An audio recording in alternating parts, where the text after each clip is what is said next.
All right, guys, welcome to the lunch break here at Fish North, Georgia, Tuesday, November 11th, Veterans Day. Hope you guys out there are staying warm, number one. My Lord, it got cold in a hurry, did it not? I hope you guys are doing great today, and I look forward to talking to you. Good to be back. Good to be back. Spent a couple days out of town last week.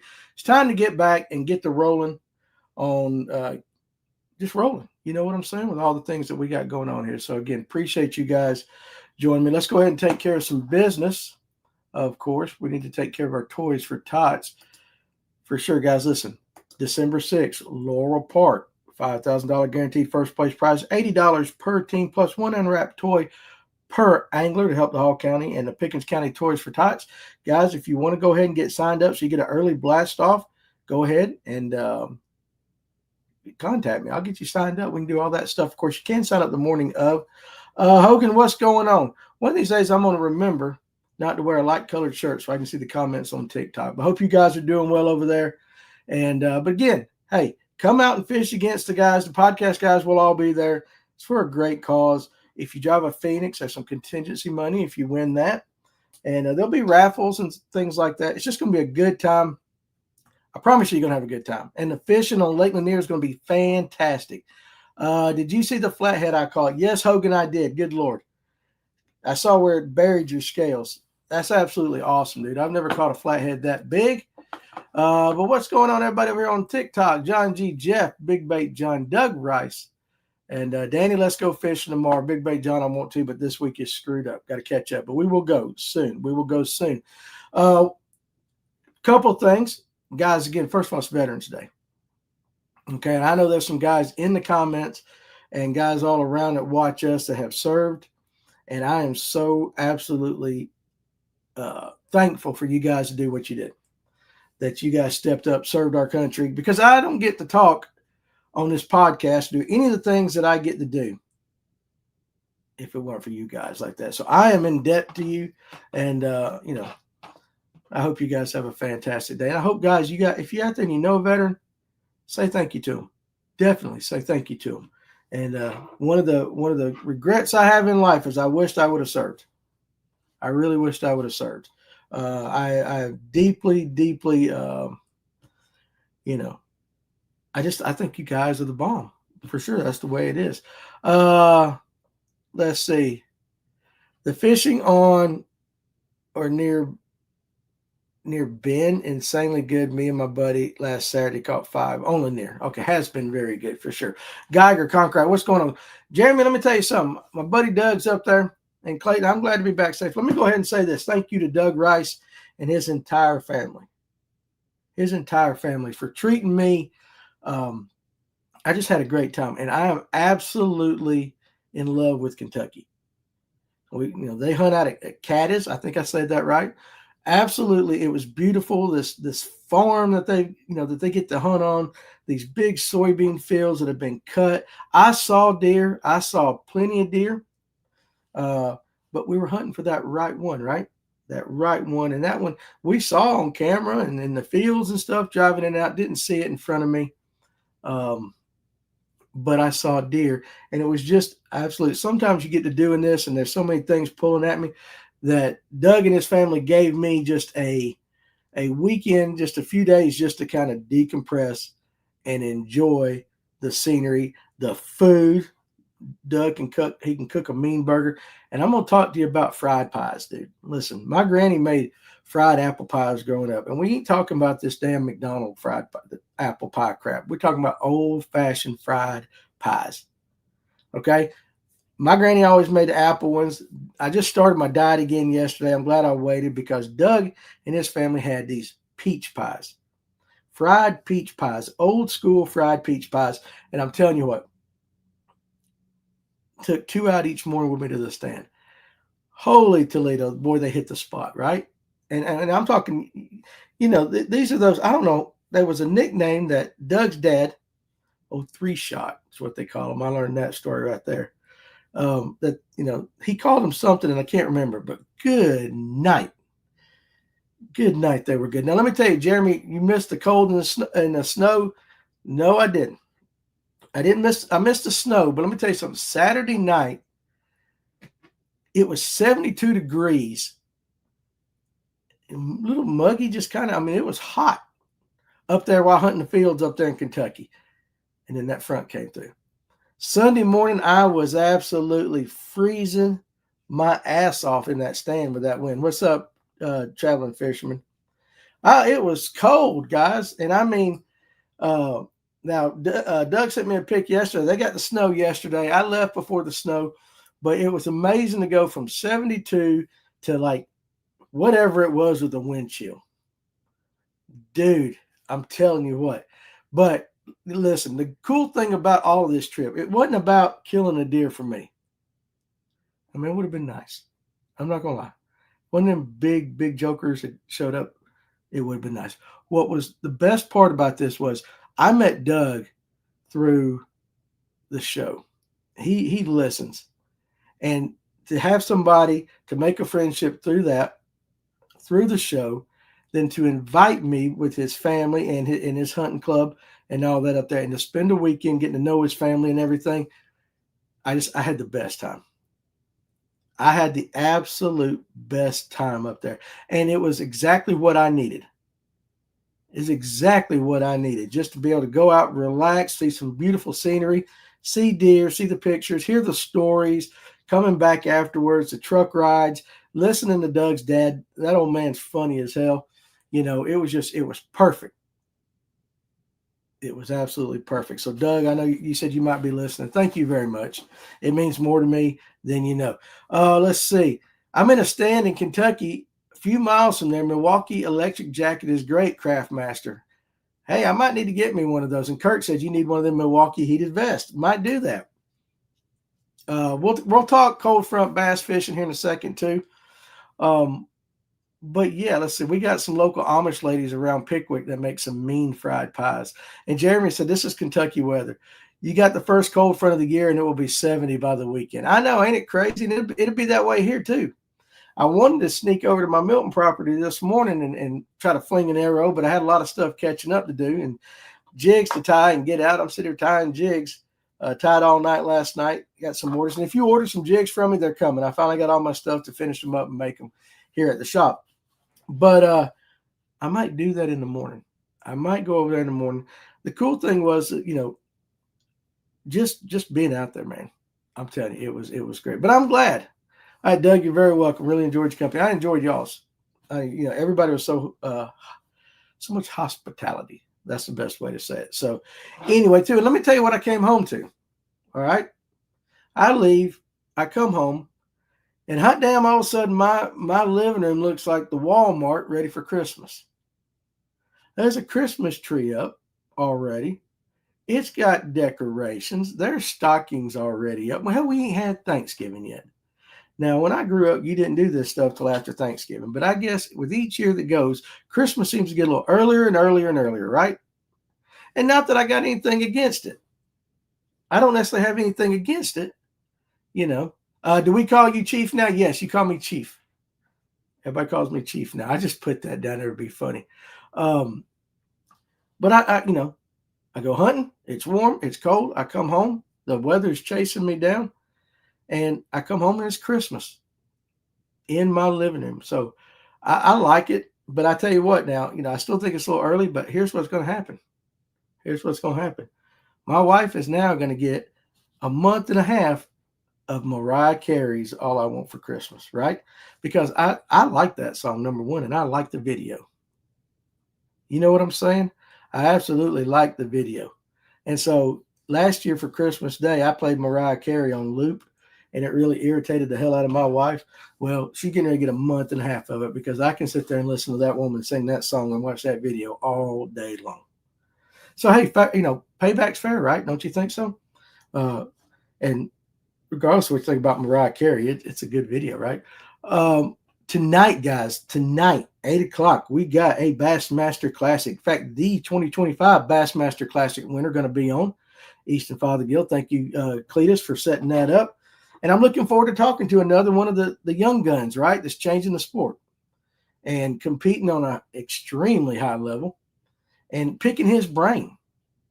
absolutely picking his brain and trying to squeeze some juice out of him for you guys so that you guys can catch more fish. Tracy says I need some intervention. Is that because of Mariah Carey?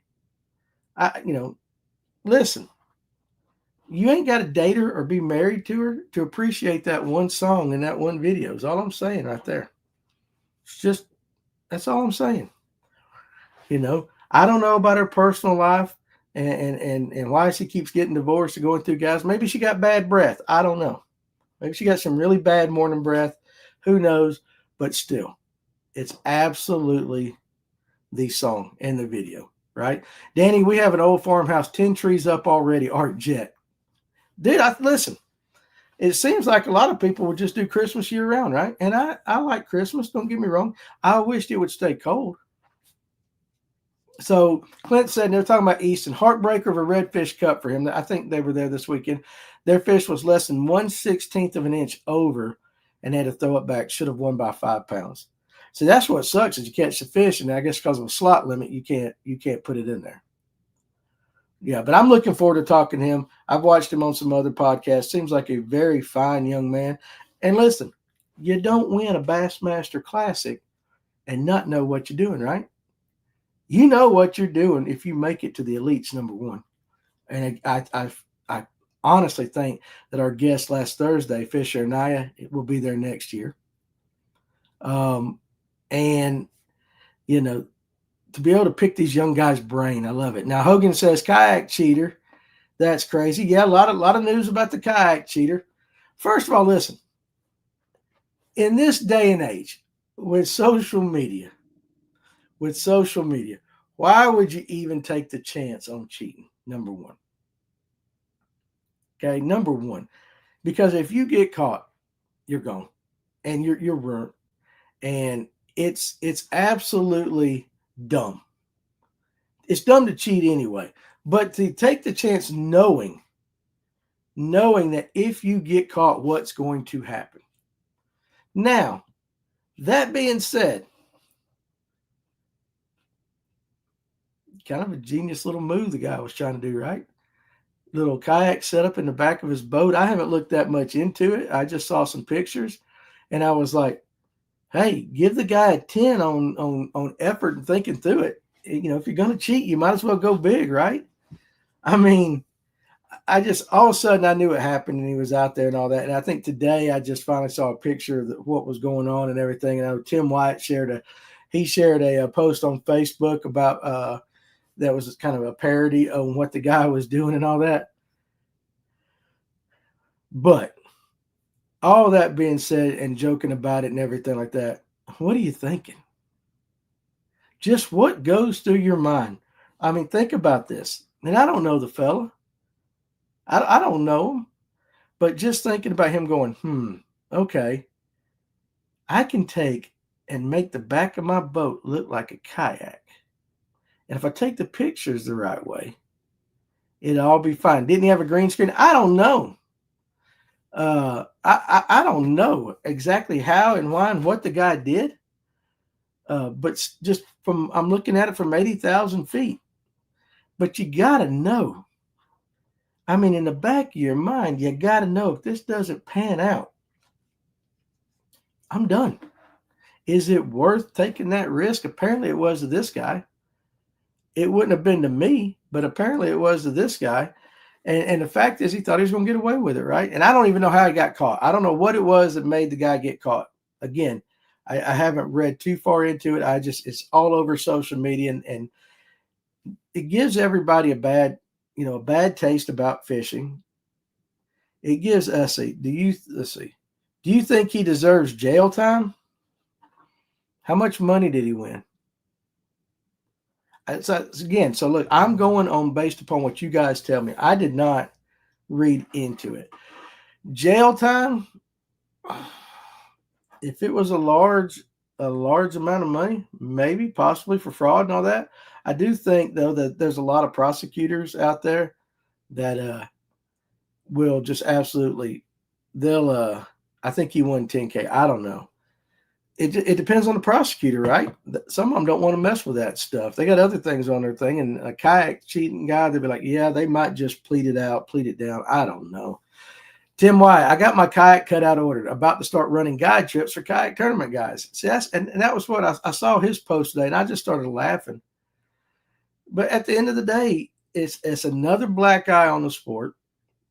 I saw when I got home yesterday, because I didn't do much social media at all this weekend. Like I said, I kind of took it off and didn't do much at all. But I got back, and the big thing is this guy cheating in the kayak, and then also speed limits for tournament guys next year. And so, I'm sitting there thinking, boy, all these things could have been prevented, right? All of these things could have been prevented. And I don't know. It's just the state of it. I don't have a problem getting my ass kicked in a tournament. I've said that 100 times because I like fishing with the guys that I'm fishing against. I like being out there and seeing what they're catching, and I enjoy it. What's on Gone Fishing with Ed? I enjoy it from the get-go. And, I'm going to fish. I'm going to fish in the Toys for Tots. I hope all you guys come fish with me, fish against me and Tim like that. And, it's $5,000 on the line. And there is no way in the world I would ever take the chance to cheat for $5,000. Because $5,000 sounds like a lot.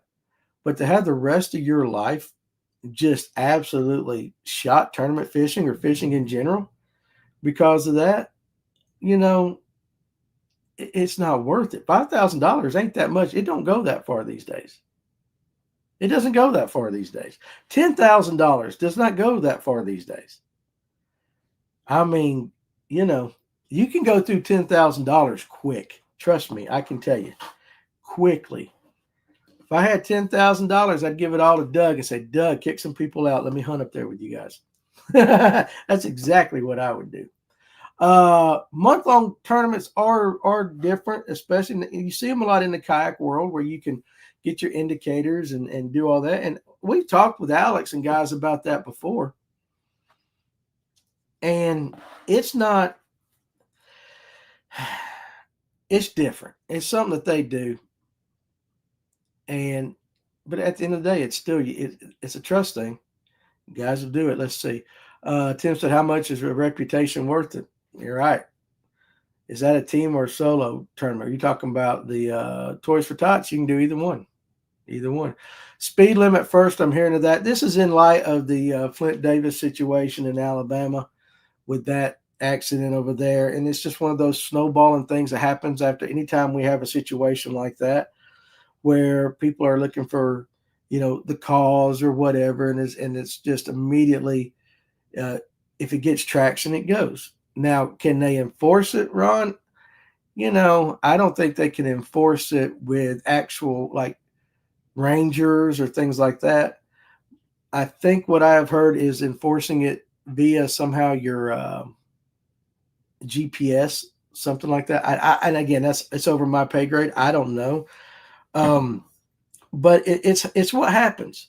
And then, there's that tournament trail over there that it's not really a tournament trail, but there's a couple of tournaments on Gunnersville in Alabama that they've already decided they're not going to have the tournament this year, due in light to the litigation and possible, fall off or, feedback or whatever you want to call it from the Flint situation. That it's not worth it because a lot of people are getting sued, and if you're throwing a tournament, you run the risk. Even if you sign release waivers and all that, like with the Toys for Tots, we're going to make everybody sign a release waiver. But there's always that possibility. There's always that possibility. And it's an ugly situation. It just keeps rearing its head with something else. And there's always things down the road you don't think about that happen because of this. This kayak guy right there, he's thinking $10,000. He's probably not thinking of the ramifications of what would happen if he got caught down the line. And, y'all remember when the walleye guys, everybody, good Lord, people that didn't even fish knew about the walleye guys, right? They knew about the walleye guys, and I remember us going to Chick, just pulling in a gas station, got a bass boat. Of course, the first question was always the dumb question. Hey, you guys going fishing? Like, hell no, we're up here to work on the house. We just thought we'd bring the bass boat. But then the very next thing is, well, y'all don't be putting weights in your fish. And it's kind of like, it's like, damn, dude, we're just up here from Georgia. We ain't had nothing to do with them walleye guys, but they're going to say it. And so now you have this, the kayak guys. And I know Tim sent that video out. It's funny as hell, but now you're going to get the rollback, and then kayak tournaments are going to lose a little bit of, I don't want to say credibility. They're always going to think something. This day and age with phones and technology, why would you think you wouldn't get caught? That's what I was saying earlier, traveling fisherman. How do you know? How do you know? Or not how do you know? Why would you? Let's see. I think they need speed limits or motor restrictions keeps it from being paid to win. I don't know. Anglers can't see over their electronics. Speed has nothing to do with it, Tim White. That is true. A lot of guys do.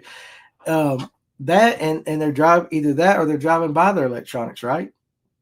I mean, I've been in boats with guys that are, especially at night. Now, I will say this about Jonathan Farmer. Jonathan Farmer, I fished with him at night, and he's very careful. He slows way down. But I know a lot of guys, they're driving by that screen, right? And you can't see. That screen don't pick up a boat in front of you or a kayak in front of you or anything like that.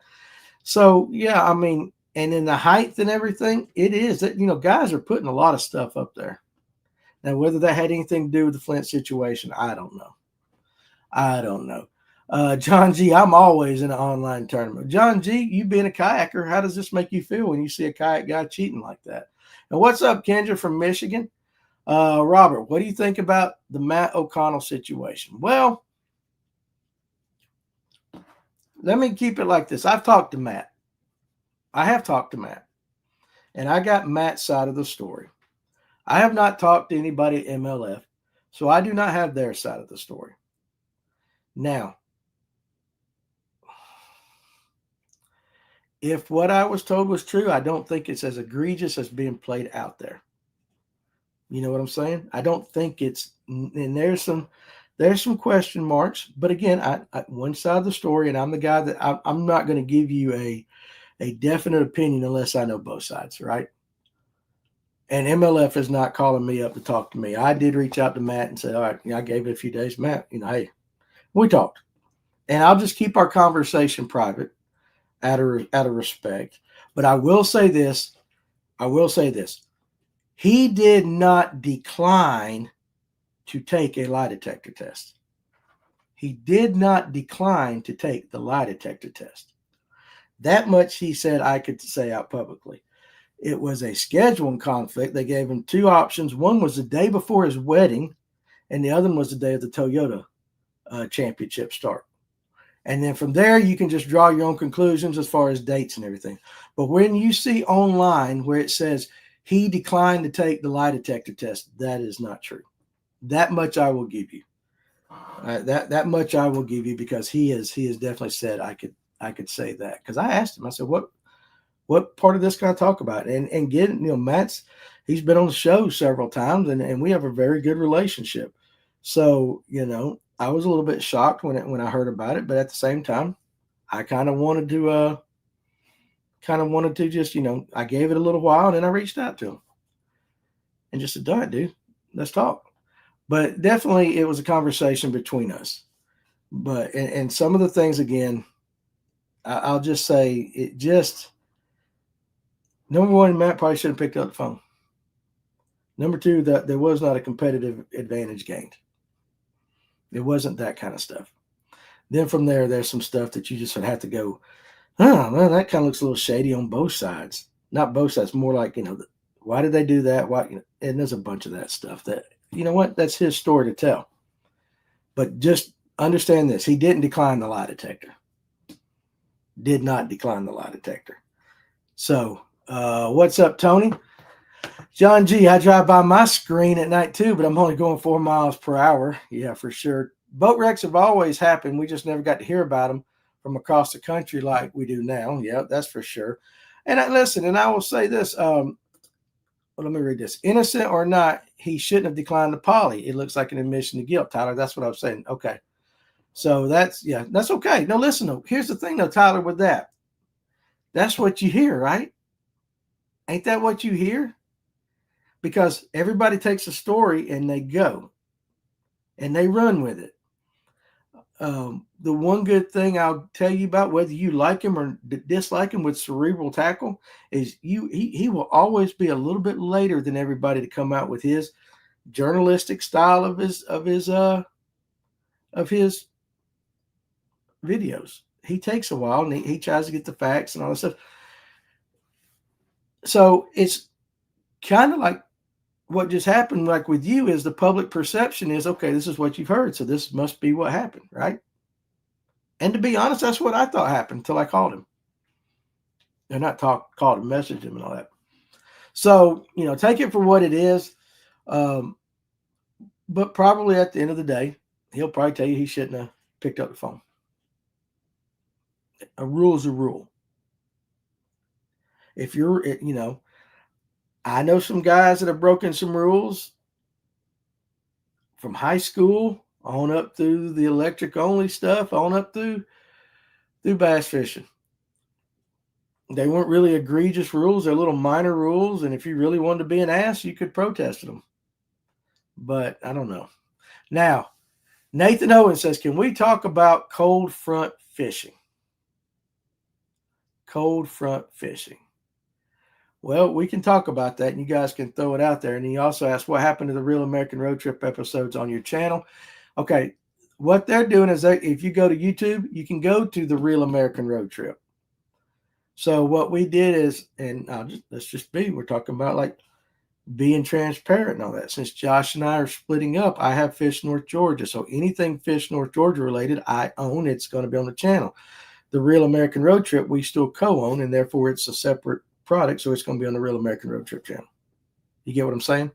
And so that way it's over there, and we'll do this. And then he's going to be doing FNGO fly fishing. I've gone back to Fish North Georgia for the time being. He'll be FNGO fly fishing. But if you want to watch those old episodes, you can go to the Real American Road Trip YouTube channel. And we'll be working on that. Danny, did you vote for Dylan on Bassmasters fan cam? Yes, I did. And guys, I would, if you can still do that, I would tell you to vote. Chevy guy, do you have the link that you might can put in the comments? Guys, go vote for Dylan. And and we'll get to the cold front stuff. So the videos will be there soon. If they ain't up there, they will be over there. How does a screen-ager scoper like myself not pick up my phone while fishing tournaments? Well, that's part of it, right? That's part of it. There are a lot of rules that are kind of antiquated, I guess, a little bit, but they're still rules, right? And it goes with the communication. The crazy thing is that if any two anglers were at the ramp, they could talk. I don't know, but I think if the boats pull up, there's certain questions you can't ask, but I think they can talk off the water. There's certain things like that. I don't know. All of it, but if it's a rule that you can't use your phone, then you probably shouldn't use your phone, right? So trout guys and bass guys just don't get along in the long run. Now listen, he is a trout guy. We get along for sure. We get along. But you can take your phone. Well, I would say put on airplane mode, but you want in case of an emergency right there, right? So it's a very touchy situation. And what really sucks is when it happens to somebody and it's your friends. Tim Wyatt. Tim, we had a conversation. And Doug Rice, if you're still on there, you and I had a conversation Saturday about this. I want you to listen to Tim's comment, and you'll know exactly what we talked about.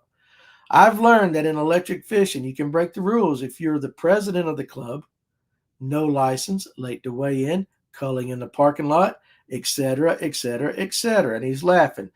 Tim, Doug and I had a conversation about such an individual when he asked me Saturday or Sunday, might have been Sunday, if I knew a certain person. And I went, oh, yeah, I do. And we kind of talked about several of those things that you just brought up. And so, Doug, if Doug's not back in the deer stand up in Kentucky and him and 03 Shot are still listening, they were in the truck with me and we had this conversation. And again, things like that happen. Now, granted, it's not the Bassmaster Elites or the Opens or whatever, any of that stuff, and it is an electric only thing. But yeah, certain people do kind of bend the rules from time to time. Listen, one big thing is with high school, okay?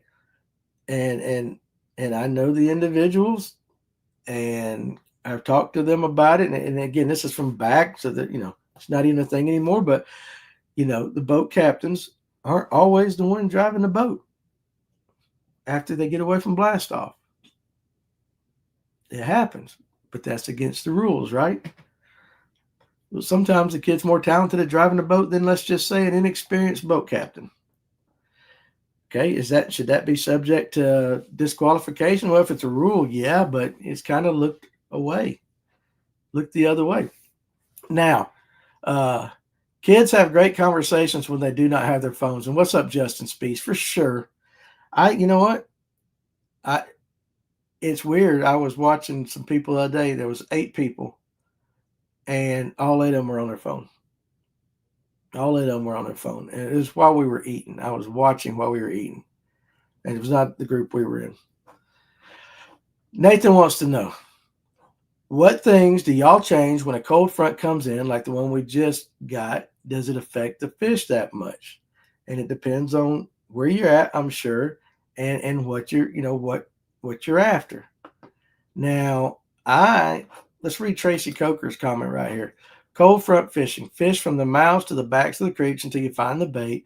Right now, there's a lot of fish feeding on big balls of baits, deep diving crankbait, spy bait, fluke on a ball jig. Yeah, those are things. I know a lot of people, it's always the day after, like Rocky Mountain. In the wintertime, if you ever fish, and this is my experience. Now, Tim probably doesn't have this experience, but it's been my experience that if you go there on the following day of a big cold front, or a front when you get the bluebird skies and bright sunshine, it's tough. Now, if you watched Randy Blockett's video the other day, he put the 10 biggest lies in all of fishing. And I think there was one where it said the fishing's tough or the fish aren't biting or stuff like that. And he said, that's a lie. They're always biting somewhere, this, that. And he may be 100% correct. It's not that. I just remember watching that video. A lot of people will say automatically cold front, fish ain't going to bite, right? East wind, fish ain't going to bite. East wind, tough to hunt in, things like that. There's all these preconceived notions for sure. I've struggled post cold front days, and you do have to. I've always slowed down. And again, I'm not a fast fisherman anyway, and when you think slow with me, I slow even further down. Jeremy's over talking. My daughter is doing a scholarship thing for college, and it's a week-long competition. Their phones are put in lockbox from 8 a.m. to 8 p.m. during competition days. It's not hard to not pick up a phone and put it on silent and throw it in the compartment behind the driver's seat and keep fishing. Yeah, for sure. And Doug is laughing. So see, Doug, that's what I'm saying. You and I talked about said individual that Tim Wyatt is referencing. Funny how that happens, right? And I didn't even bring it up. Tim did. Let's see. Being on your phone while eating with other people feels so awkward and unnatural. It's there. It's there. And he goes, yeah, still here. And yes, we had that conversation. Now, Lake Hartwell, I'm wondering how much it really affected the temp of the water. I mean, I'm sure it's not prolonged. It's just a day or two. So, I mean, I'm sure it's had a little effect. But I think it's going to be, you got to have some really sustained weather one way or the other to make it really thing. Kendra says, definitely depends on where you're at. Michigan bass can handle much larger temp changes. I always feel that downsizing is the key, and slowing down is always my go-to when the bite is tough. And again, that's an opinion from Michigan. Granted, we do not have that like they have, those big changes. And hell, I mean, it's 30-something degrees here in Georgia, wind blowing, and we're all acting like we're freezing. I'm cold just being in my house. So, yeah, I think, and it might affect the angler more than it does the fish. Because, Nathan, like you said, I don't think like one night of really cold weather coming in is going to drop that water temp a significant amount. Now, if we stayed cold for a week like this, yes. But one night, no, definitely not. They bite War Eagle the best. They bite post cold front, but not as good. You're never going to set your record on those days. And you might be 100% right. That's what I'm saying. It's always a little tougher for me. And Tim said the biggest thing that I have learned from live scope is that there are definitely bite windows. Tony and I talked about that, and somebody else about those bite windows. And who else was it? It might have been Clint Bartlett on one of the live wells, was talking about finding the bite window, learning the bite window. And Clint, you're still here. He says, caught my PB on the first big cold front last November. Wasn't it you on the live well? Didn't we have that conversation about bite windows at one time? I believe it was you, and I forget who our guest was, if we even had a guest that night. You know, fish are going to eat. They got to eat. Deer are going to move. They got to move and feed and stuff like that. It's always, being at the right place at the right time for sure. And that goes with the bite window or movement window with the deer and what causes them to do this and that. But I would say, honestly, like a day like this morning, like if you were fishing Saturday in Georgia, figured it was pretty nice down here, right? It was nice in Kentucky, so I figured it was nice. Now, you go out this morning. So you had 70-degree weather Saturday. You go out this morning, it's going to be more uncomfortable for you than it is to fish. Okay? And the one thing, somebody said something I was listening to about bass and the way they react, even though they're cold-blooded, it's a little bit different than what we think, like, say, a lizard would. And that might have been Randy's video. I'll have to go back and watch that. Friday, I caught 16 nice ones, 2.5, 4.85 spots in one area. That's awesome. Patricia Leanne Shaw, what's going on? Do you stop eating because of a cold front? No, and I honestly probably would eat more because I'm being lazy. Now, Clint's back. Now, Clint, I got back on my diet yesterday. Okay? I'm back doing the push-ups. I got to drop, before I go to Salt Lake City in December, I got to drop some weight. Got to look good. Yes, we talked bite windows. I think it was just a regular Tuesday. We compared fishing and hunting a lot that night. And so, listen, I mean, you have so many different factors that people tend to think about, whether it's the moon or this or that. At the end of the day, it's an animal and they got to feed, right? But the bite window thing is, I mean, how many times have you guys been on a hot bite? Think about this. And you just boom, boom, boom. And I think, Clint, the reason we talked about that night was that was the night, the day after, or the morning of, you went out to Lanier and you were throwing a deep crankbait in one spot. And it was just for like 45 minutes. You were just boom, boom, boom, boom, popping 3 and 4 pounders. And then all of a sudden it stopped. And I think that's how we got to talking about bite windows. Todd Morlock, you fish Tennessee any? Not as much as I should. I fish chick a little bit in Nickajack, but not as much as I should. Now, let me tell you another thing about Tennessee. I don't know who the hell designed the roads in Chattanooga, but my God, you can be going 100 miles an hour, not traffic anywhere in the United States until you get to Chattanooga.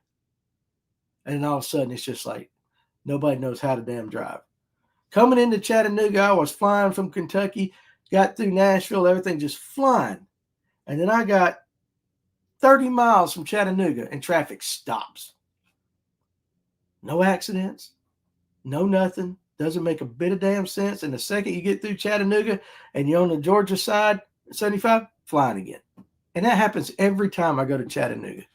I know they're redoing the city. It's supposed to be revamping and everything, and I'm glad it is. It's a beautiful place, cool place to visit.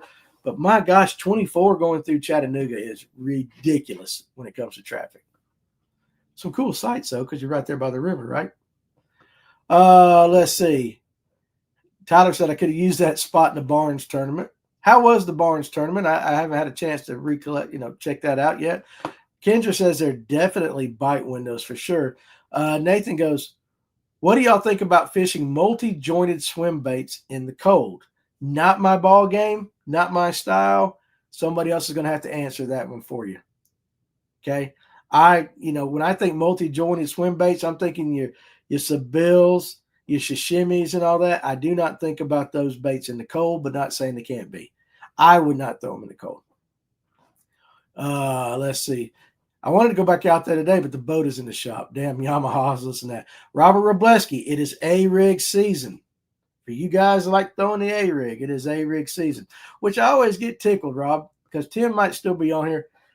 He doesn't throw it as much as he used to, but 365 days a year was A-rig season for Tim. He throw that thing year round. But you're right, the conventional thinking is this is the time of year everybody starts throwing the A-rig. In fact, somebody posted, I forget, it might have been James Collins on the Fish North Georgia group page. He busted his personal best striper over the weekend. I think it was on the brag board, and he caught it on a Picasso A-rig. Let's see. No diet, do a lifestyle change, it'll last longer, phase fishing. Yeah, I know. I need to. Problem is, I like the hell out of bread, guys. Bread and beer ain't nothing but liquid bread. Now, the Buffalo Trace and the Pepsi Zero we had in Kentucky, I can have that. Mighty fine right there. Let's see, Cameron. Yeah, so that day, that's what we were talking about. Yes, and that bite window shifted all summer long, but it still lasted through October. So, like, yeah, one day he might be busting on that deep crankbait from 7 a.m. to 8:30, and then the next day it might be 8:30 to 9:30 or something like that. I remember we've had that conversation a lot, but definite bite windows for sure. I'm looking for information on Pickwick Lake in Tennessee. Got an ABA team championship tournament there in April. Any help would be greatly appreciated. So Jeff Brazil is the guy on here, Mike Geiger, that you need to message somehow or get in touch, because he lives, I believe, on Pickwick, or he fishes a lot. He's up there. He talks about it's always in his comment section. So Jeff Brazil, if you can figure out a way to get in touch with Mike Geiger right here and help him out, I'd appreciate it, boss. Doug writes, I should have gave you some pies for the road back before you started your diet back. Now, listen, I had enough of them. They were fantastic. Fantastic. I've had success in cold weather on lacrosse and was successful. Now, what is on lacrosse, Kendra? Is that a typo or something? Maybe you call something different than I know. What is lacrosse? Y'all best watch out. Kennesaw State Bass Fishing is registering to fish tournaments today at 2. Well, waiting list, that is. Well, Tyler, I'm glad that you guys got Kennesaw back going. Honest. Y'all need, Kennesaw State needs a fishing team, so that's good. Tony Watkins, what's up? There you are. Thank you for supporting my employer with the Buffalo Trace. Hey, that was the Rice family. In fact, I believe it was Brandon, his son, brought the Buffalo Trace. And it mixes good. It mixes good. Shout out to Tucker, Toyota champion. Yeah, I get that for sure. Danny, do they close the gates exactly at 5 p.m. at Hollis? What if I'm late? Number one, yes, they do close. Number two, there is a number that you would have to call, and certain people have to come let you out. And I don't remember, but there might be a little fine now, or there might be a cost for them not to come let you out. But yeah, you need to basically, to be safe, you ought to come in at 4:30, 4:40, get your stuff ready and get out, because that gate does close for sure. Now, Tracy Coker says the multi-jointed swim baits will start working pretty good up shallow. Okay. Find the ones that mimic a gizzard shad for the shallow bite in the backs of the creeks and around shallow docks. Now, if you remember when we were talking about that bite too, Paul Driscoll was throwing at that same thing with a chatterbait. Remember that? When he was on the live well, he was throwing a chatterbait back there for that bite. And I believe it was this time of year. Jeremy says multi-joints like the bull shad, I go bigger instead of a 6-inch. I'll go 8 inches and slow roll down deeper, closer to 10 foot. Okay, there's your possibility for sure. Now, Mike, if you look, Jeff is giving you all kinds of information. So in the rest of you are going to be fishing Pickwick. Jeff said, I'd be shallow, especially if it's on a warming trend. All kinds of docks and structure on the Tennessee end. Square bill spinnerbaits, your typical shallow stuff. Jeff Brazil, thank you very much. See, this is what I like about this. I'm not the expert. My viewers are, and you guys helping each other. That's what this is all about. Absolutely. Oh, okay. She was talking about the jointed swim baits. She's had success in cold water with them on lacrosse. Okay, the lake. Okay, it makes sense. I was like, And again, I got to get back into reading. You know, when you take a couple of days off of this, you guys, hey, listen, like, I don't know if you play sports, you play baseball and you don't swing a bat for a week. You got to get your timing back, right? Same thing with this. Got to get my timing back. I've been hammering jigs. I've been tying jigs like crazy. That's all I did yesterday afternoon was tie jigs and tie jigs and tie jigs. Let's see. Phase Fishing and I went fishing a couple days ago and caught one between us where I've been catching 20 to 25. Now, when you said you caught one between us, where I've been catching 20. Oh, you only caught one. Okay, I get what you're saying. So it was a tough day out there. I mean, listen. What's up, Dustin Black? Let me tell you, if you want to not catch fish, if you want to, and this is my experience, let's say Latham's on fire, and I've been going over there every day catching my best 25 pounds, one of those weeks, every day consistent. And I told one of you guys, hey, you want to come fishing with me? And you say, yeah. I said, listen, I've been busting 25 pounds there every single day. We're going to wax their asses. I can guarantee you almost down to the ounce that we'll catch 1.2 pounds. That's how you don't catch fish. That bite window, for some reason, changes the first time you start bragging about how many fish you're going to catch. That's been my experience for sure. That has been my experience for sure. I made the drive to Lanier on Sunday. That was dumb. Wind was brutal. Oh, Tony, how did it go, buddy? How was it? And again, guys, I put this post out there. Tony is one of the many veterans in this world that you guys need to thank. You need to thank. You guys need to thank guys like Tony for their service and all that. Because listen, what are we doing? We're sitting here pontificating about an animal with the brain the size of a pea, right? And we think, oh, we're just talking about fishing. But we only get to do that because of guys like Tony and all protecting us or that have served and things like that. So, we're thankful, Tony, that we can talk about an animal with the brain the size of a pea that makes guys spend ungodly amounts of money, and gals, Kendra, ungodly amounts of money and time chasing and thinking and all that. Think honestly, and I'm not going to do it. So I'm not fussing any of y'all. But think if we put as much time and effort into solving world hunger as we do trying to catch a damn bass. You know what I'm saying? But it's fun. Same thing with a deer. And you talk about bite windows. Y'all can pattern a deer. And you said, you know what? He's coming down this trail at 8 a.m. every morning. And the second you tell a buddy, I'm going to bust him this morning, he comes from the other way, don't he? He comes from the other way. Let's see. True. Yeah, it's true. It is true. With the exception of, Doug let me know a deer was coming, and it wasn't a shooter. I'd be damned if that thing didn't come perfectly. Beautiful deer. Saturday was tough on Lanier. Sunday was much better. All fish came on a mega bass spinnerbait. War Eagle's the best. So, War Eagle, I guess, what were you targeting with your spinnerbait, if you don't mind helping out everybody? Honestly. Phase Fishing, you were 6 years in the Navy. I know Tracy Coker was in the Navy too. All you guys. So, Phase, you were in the Navy too? That's awesome. That is awesome. But what were you targeting, War Eagle the best? Just out of curiosity. Was it points? Was it dock structure? What were you targeting? If you want to give it up. If you don't want to give it up, we totally get it. Hey, from Marble Hill. Real lady baby. What's going on? How are you? Collins is there. Collins, I just told everybody about you catching that big striper on a rig, because Robert Blesky said it is a rig time. And so I bet that was fun. I bet that was real fun. I'll shoot you a message on TikTok over there too. We'll hook up like that.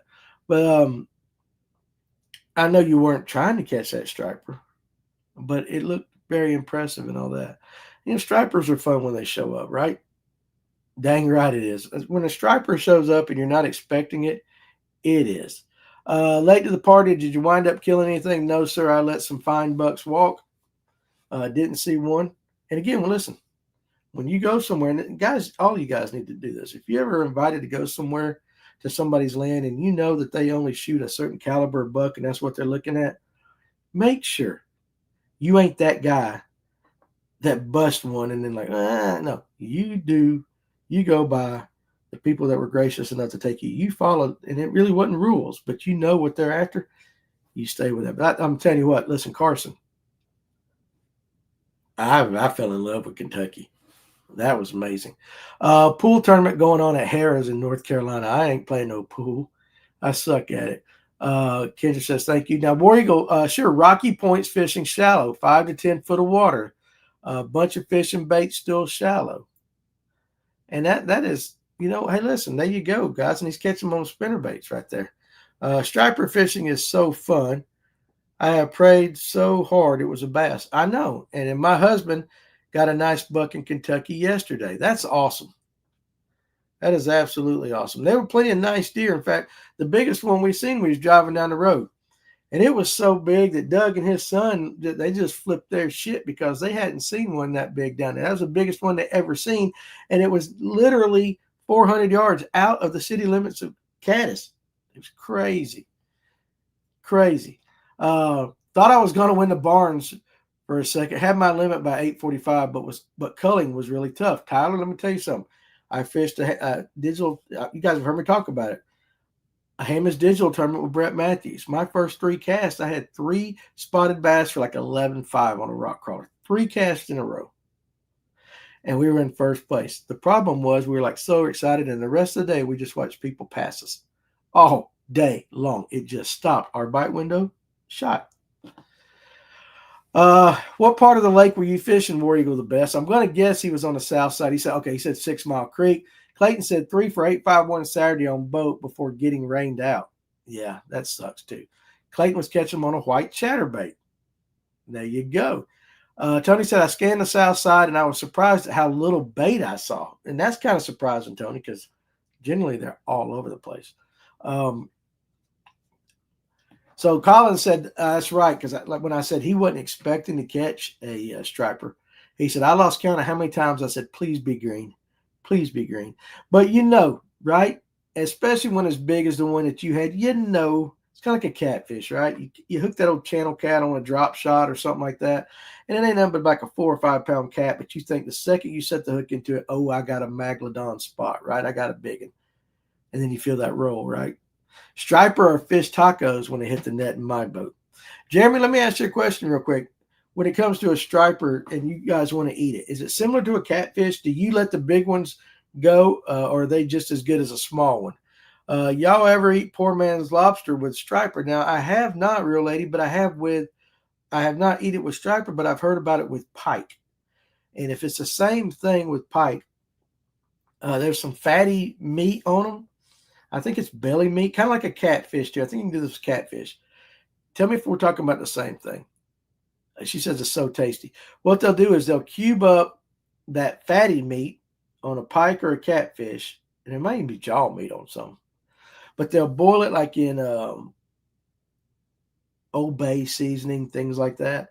And it gets tough, and then they eat it with butter, and it has the consistency of lobster. Lobster's kind of tough, but it tastes real good. That's what I've heard poor man's lobster is. I haven't heard it with the striper. Is it the same thing with the striper, the same part of the meat?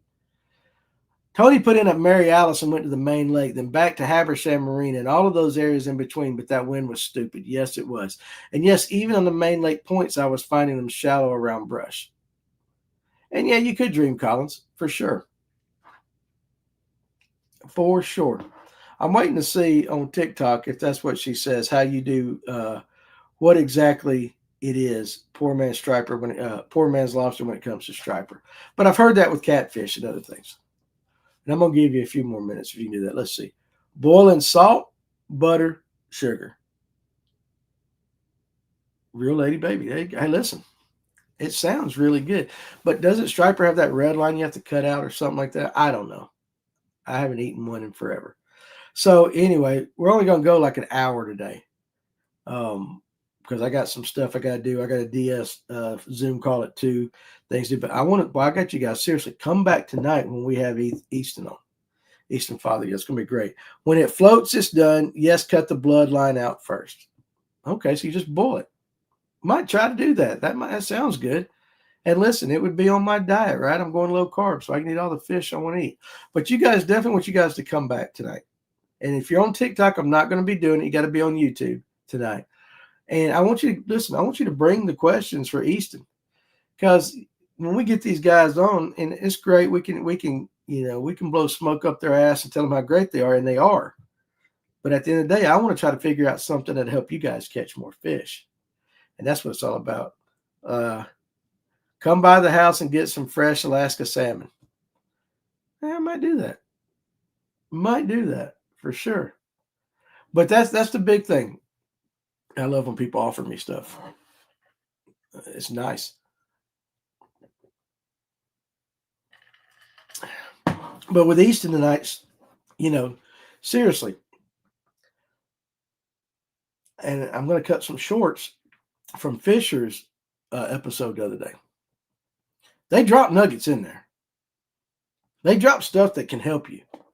And that's what we want to do. I really want to see how Easton would fish this cold weather coming in, especially on a southern lake.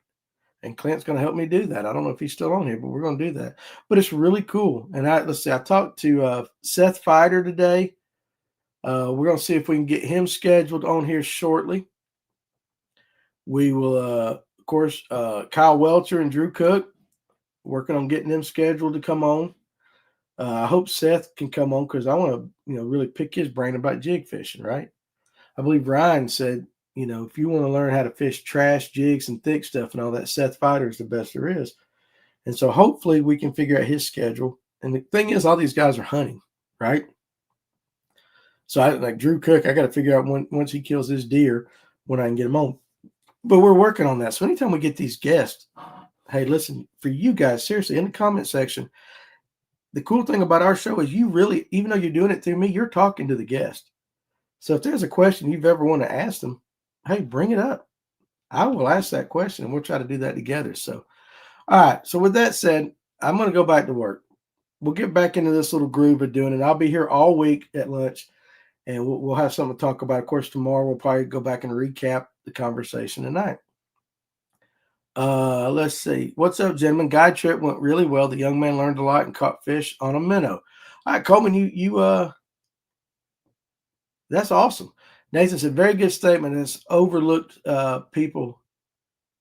That's overlooked people that give are rare now these days. I know a lot of them.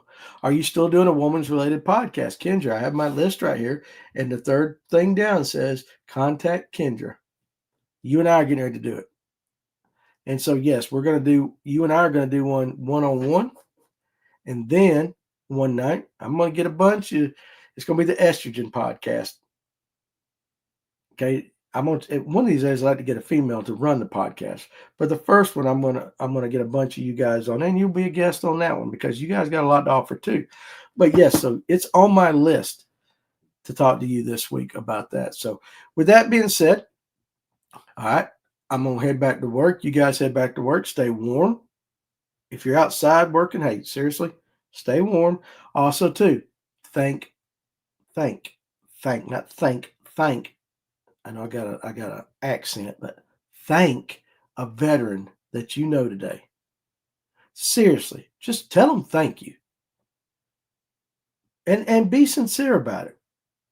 Because when you guys when you guys say, hey, I'll see you tonight and all that, the only damn reason you're seeing me tonight is because a veteran made it where we could do that. I firmly believe that. We could be talking some other language right now.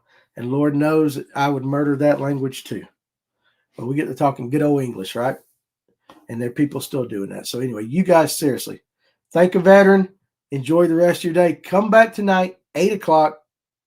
We'll talk to Easton Fothergill. So you guys, let me get rid of TikTok first. Right there, hit that button. We'll see you guys later. And you guys on YouTube, for sure, come see us tonight. It's going to be a good one. Be good. We'll see you later.